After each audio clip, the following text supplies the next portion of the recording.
Well, Tom Brady, you know him, is one of the most accomplished quarterbacks in NFL history, maybe the best. But one critic says his popularity isn't from his accomplishments. It's from the rise of white rage and white supremacy. Oh, boy. Here to react, his former NFL player, Jack Brewer. Good morning, Jack. Good morning. How you guys doing? We're doing great. So this is a professor who's saying it goes with the rise of Trump. The rise of Brady is all about white supremacy. Of course it is, right? I mean, can you imagine this guy is teaching our college kids? I mean, you take everything that's happening now in our society around us, and it's like no one can win anymore. Now you're blaming the greatest quarterback, not just in NFL history, but maybe one of the greatest athletes in sports history. And he's playing a sport that's 70% black.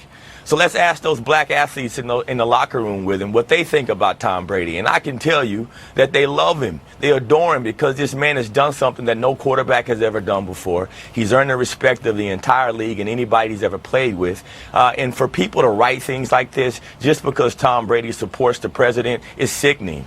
You know, here's a quote from the book, from that portion of it. The writer says, Brady says, plays in a sport where 67 or 70% of players are African American. The fact that most of the individuals whom he brings with him to the Kentucky Derby are white tells a more particular story about the racial company he chooses to keep. It's a vision of Brady as a wealthy white man who unapologetically enjoys and has even made a habit out of spending time with other wealthy white men who treasure time with the boys over all others. I mean, Jack, whether it's a locker room or a military unit, is the first thing you see the color of someone's skin on your team?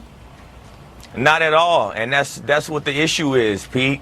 We don't have enough camaraderie anymore. We don't have people that have been a part of teams and in the military, so they don't understand what really goes in it. I look back at my career, most of the guys that I hung out with were black. I didn't hang out with a lot of white players outside, but that had nothing to do with whether or not I'm a racist or not. It's just, you know, we did the same things. We had the same desires. But, you know, my kids are half white. So am I a racist? I mean, come on. It's ridiculous, man. Unreal. Well, Jack Brewer, appreciate you coming in this morning. Thank you. Appreciate it, sir. Thank you. Thank you. God bless you. You too.